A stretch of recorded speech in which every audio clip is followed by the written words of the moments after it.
सेवा महिन्याअंतर्गत ठाण्यात हेरिटेज प्रकल्पासह विविध उपक्रमांची मुहूर्तमेढ।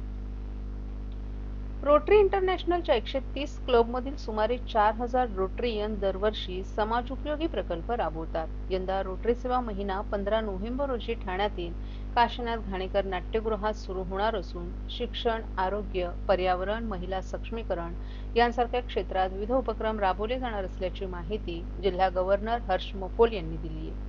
ठाण्यातील 36 क्लब या उपक्रमात सहभागी होऊन हेरिटेज प्रकल्पावर भर देतील। किल्ले, वारसा स्थळ आणि प्राचीन वास्तूंची स्वच्छता व संवर्धन यावर विशेष लक्ष दिलं जाईल। तसंच हेरिटेज रन मॅरेथॉनद्वारे निधी संकलन होणार आहे। ठाणे, कल्याण, नवी मुंबई, उल्हासनगर, अंबरनाथ आणि भिवंडी येथे नोकरी मेळावे आणि आभा कार्ड मार्गदर्शन कार्यक्रमही घेण्यात येतील। नवी मुंबईत 60 कंपन्या सहभागी होणार आहेत। कल्याणमध्ये चेक डॅम बांधणी, थॅलेसेमिया जनजागृती, रक्तदान आणि महिला सक्षमीकरण उपक्रम देखील राबवले जाणार आहेत। रोटरीच्या 120 वर्षांच्या कार्यपरंपरेत नागरिकांच्या सहभागाचं स्वागत असल्याचं मकोल यांनी सांगितलं। या उपक्रमांना ठाणे महानगरपालिकेचे अधिकारी, वाहतूक पोलीस आणि विविध मान्यवरांचं सहकार्य लाभणार आहे। दरम्यान संपूर्ण जिल्ह्यात सुमारे 130 क्लबच्या मार्फत 4000 रोटरी सदस्य अविरतपणे लहान मोठे समाजोपयोगी प्रकल्प राबवत असतात, असं ठाणे विभागाचे संपादक आणि ज्येष्ठ रोटरी सदस्य मिलिंद बल्लाळ यांनी सांगितलं। जिल्हा समन्वयक सतीश माने यांनीही रोटरीच्या कामकाजाबद्दल माहिती दिली आहे। ठाणे महानगरपालिकेच्या सार्वत्रिक निवडणूक 2025 करिता आरक्षण सोडतीची प्रक्रिया संपन्न।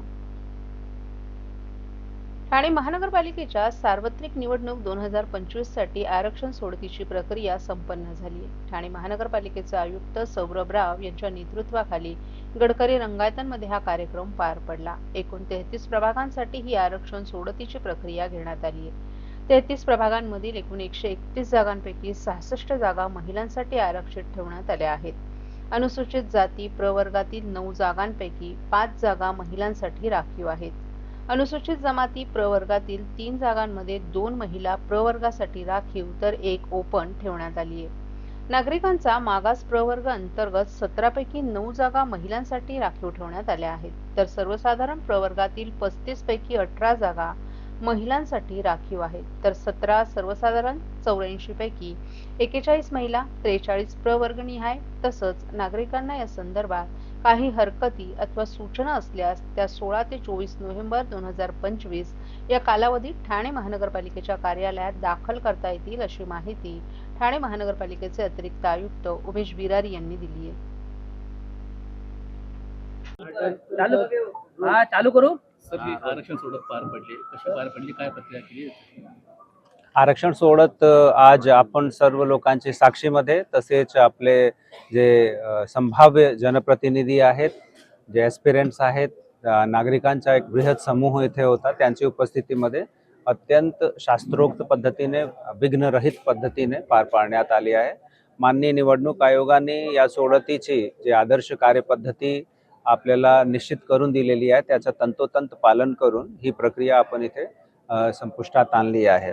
आपल्याला कल्पना आहेतच की ठाणे महानगरपालिकाच्या जे एकंदरीत कार्यक्षेत्र आहे त्यामध्ये 131 प्रभाग आहेत आणि या 131 प्रभागांपैकी विविध नागरिकांचे जे विविध समूह आहेत, समुदाय आहेत, त्यांच्यासाठी आरक्षण कशा पद्धतीने ठेवायचा याच्या अनुषंगाने आजचा हा पूर्ण कार्यक्रम होता। यामध्ये अनुसूचित जातीसाठी जे एकूण जागा आहे त्या 9 आरक्षित आपलेली झाली आहे आणि त्याचा मूल आधार जे अनुसूचित जातीची लोकसंख्या आहे। अनुसूचित जमातीसाठी 3 प्रभाग, नागरिकांचा मागासवर्ग प्रवर्ग जे आहे त्याच्यासाठी 35 प्रभाग आणि सर्वसाधारण एकूण 84। आता यामध्ये परत अनुसूचित जातीचे जे एकूण राखीव आपले 9 प्रभाग आहेत त्यापैकी 5 प्रभाग महिलांसाठी राखीव झालेले आहेत।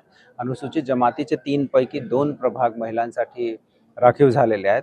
नागरिकांचा जे ओबीसी प्रवर्ग आहे त्याचे 35 पैकी 18 प्रभाग महिलांसाठी राखीव झालेले आहेत आणि सर्वसाधारण जे 84 आहेत त्यापैकी 41 प्रभाग महिलांसाठी आरक्षित झालेले आहेत। ही पूर्ण प्रक्रिया सुटसुटीत आपण कंप्लीट केलेली आहे आणि या दरम्यान नागरिकांचा जे काही प्रश्न असतील, त्यांची काही शंका असेल, त्यांना पुन्हा काही खुलासेची, काही क्लॅरिफिकेशनची आवश्यकता असेल तर ते टप्पे निहाय आपण तोही खुलासा त्यांना देत गेलो आहे। आरक्षण सोडती इच्छुकांसाठी फार महत्त्वाची सोडत असते। या आरक्षण सोडतीचं वैशिष्ट्य तुम्ही काय सांगाल? कशा प्रकारची गोष्ट? वैशिष्ट्य सांगायचं असेल तर मला असं वाटते 2 वैशिष्ट्य होते. सर्व नागरिकांना आवाहन करण्यात येत आहे की सध्या डासांमार्फत पसरणाऱ्या डेंग्यू या आजाराचा प्रसार रोखण्यासाठी प्रत्येकाने पुढील प्रमाणे कार्यवाही करावी. डेंग्यू आजार एडिस इजिप्ती हा डास चावल्याने होतो. या डासांची पैदास साचलेल्या किंवा साचवलेल्या स्वच्छ पाण्यामध्ये होते. 8 दिवसांपेक्षा जास्त दिवस पाणी उघडे व साचून राहिल्यास त्यात डास अंडी घालतात. अंड्यांच्या अळ्या तयार होऊन पुढे डास तयार होतात. यासाठी आपल्या घरातील पाणी साठे उदाहरणार्थ बॅरल्स, पिंपे, टाक्या, हौद, रांजणे इत्यादी दर आठवड्याला रिकामे करून घासून पुसून कोरडे करून पुन्हा भरावे. 1 दिवस कोरडा दिवस म्हणून पाळावा. पाणी साठ्यांना घट्ट झाकणे बसवावीत किंवा जुनी साडी, चादर, धोतर यांनी बांधून झाकून ठेवावीत, म्हणजे डास त्यात जाऊन अंडी घालणार नाहीत. घराच्या गच्चीवर, आजूबाजूला, अंगणात कोठेही पाणी साचू देऊ नये. भंगार सामान उघड्यावर टाकू नये. उदाहरणार्थ टायर्स, प्लास्टिक सामान, कुंड्या, टाकाऊ वस्तू इत्यादी. अशा सामानात पावसाचे पाणी साठून त्यात डेंग्यूच्या डासांची पैदास होते. घरातील कूलर्स, फ्रीजच्या पाठीमागील ट्रे हे देखील वेळोवेळी कोरडे करावेत.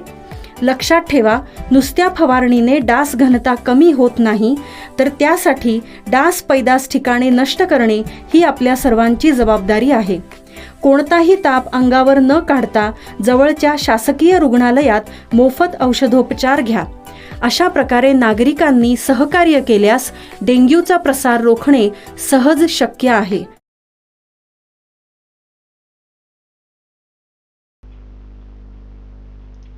देश सुरक्षित हातात आहे असं म्हणणाऱ्या मोदी सरकारच्या काळातच देशात पुलवामा, पहलगाम आणि आता दिल्लीत दहशतवादी हल्ले झाले. हे केंद्र सरकारचं अपयश आहे असा आरोप करत राष्ट्रवादी काँग्रेस शरद पवार पक्षाचे राष्ट्रीय सरचिटणीस डॉक्टर जितेंद्र आव्हाड यांच्या सूचनेनुसार तथा जिल्हाध्यक्ष मनोज प्रधान यांच्या मार्गदर्शनाखाली डॉक्टर बाबासाहेब आंबेडकर पुतळ्यासमोर मूक निदर्शनं करण्यात आली. यावेळी स्फोटात मृत्युमुखी पडलेल्यांना आदरांजली अर्पण करण्यात आली. काल सायंकाळी दिल्लीतील लाल किल्ला मेट्रो स्टेशन समोर एका कारमध्ये दहशतवाद्यांनी स्फोट घडवला. या स्फोटात अधिकृतरित्या 9 जणांचा मृत्यू झाल्याचं सांगण्यात येत असून 22 जण जखमी झालेत. या घटनेच्या निषेधार्थ आज डॉक्टर बाबासाहेब आंबेडकर यांच्या पुतळ्यासमोर राष्ट्रवादी काँग्रेस शरद पवार पक्षाच्या कार्यकर्त्यांनी काळ्या फिती लावून निदर्शनं केली. दहशतवाद्यांचा बिमोड केलाच पाहिजे, राजधानीवरील हल्ला सहन करणार नाही, हल्ल्याला जबाबदार कोण अशा आशयाचे फलक आंदोलकांनी हातात घेतले होते. यावेळी महिला अध्यक्षा सुजाता घाग यांनी केंद्रातील मोदी सरकार हे सर्वच पातळीवर अपयशी ठरल्याचं, त्यामुळेच निवडणुकांच्या काळात स्फोट होत असल्याचं सांगितलं. म्हणूनच या सरकारनं राजीनामा द्यायला हवा. प्रदेश प्रवक्ता रचना वैद्य यांनी एकीकडे देशावर दहशतवादी हल्ले होत असताना आपले पंतप्रधान भूतानच्या राजाचा वाढदिवस साजरा करायला जात आहेत. पुलवामाच्या वेळीही डिस्कव्हरी चॅनलचं ते शूटिंग करत होते. काँग्रेसच्या सत्ता काळात स्फोट व्हायचे, परंतु भाजपच्या काळात फक्त निवडणुका आल्यावरच स्फोट होतात. याचाच अर्थ हे सरकार निवडणूकजीवी असून हे निवडणूकजीवी सरकार भारतीय जनतेचं जीव घेत आहेत. अपयशी ठरलेल्या केंद्रीय गृहमंत्र्यांनी राजीनामा द्यावा अशी त्यांनी मागणी केली. तर युवक कार्याध्यक्ष राजेश कदम यांनी अजित डोभाल यांनी आता देशात दहशतवादी हल्ले होत नाहीत असं म्हटलं होतं, परंतु भाजपच्या काळात निवडणुका आल्या की स्फोट का घडतात हा संशोधनाचा विषय आहे असं सांगितलं. सर्वप्रथम कालच्या भ्याड हल्ल्यात जे मृत्युमुखी पडलेत त्यांना आम्ही श्रद्धांजली अर्पण करतो आणि त्याच हल्ल्यात जे जखमी झालेत ते लवकर बरे व्हावोत ही ईश्वरचरणी प्रार्थना करतो.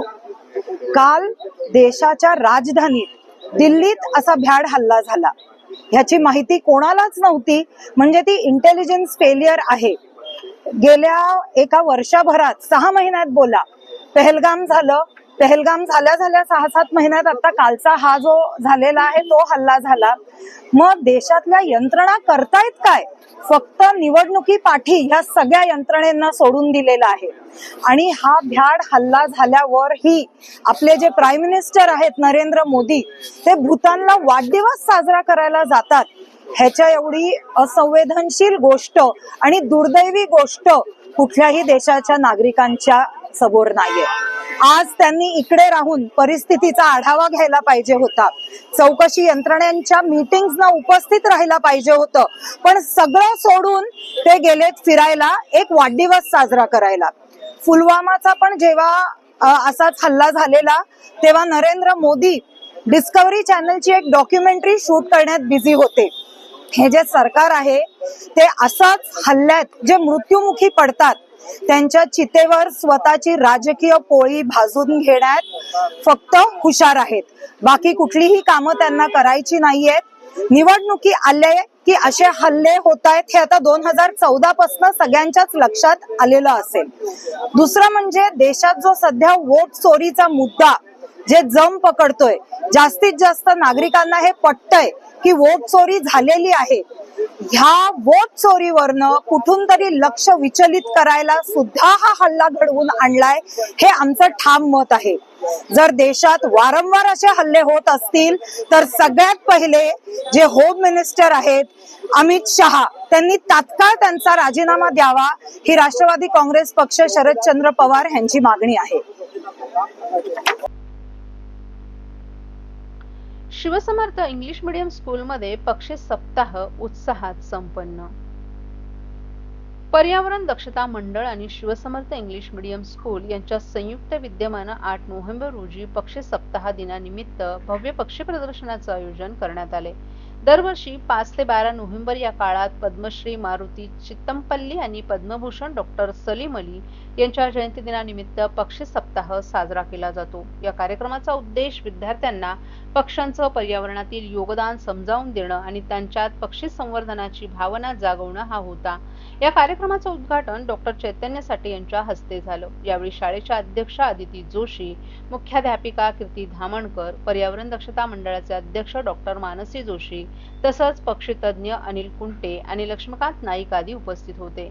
या प्रदर्शनात विद्यार्थ्यांना विविध पक्ष्यांचे प्रकार, अधिवास, स्थलांतर आणि पर्यावरणातील भूमिका याची माहिती देण्यात आली.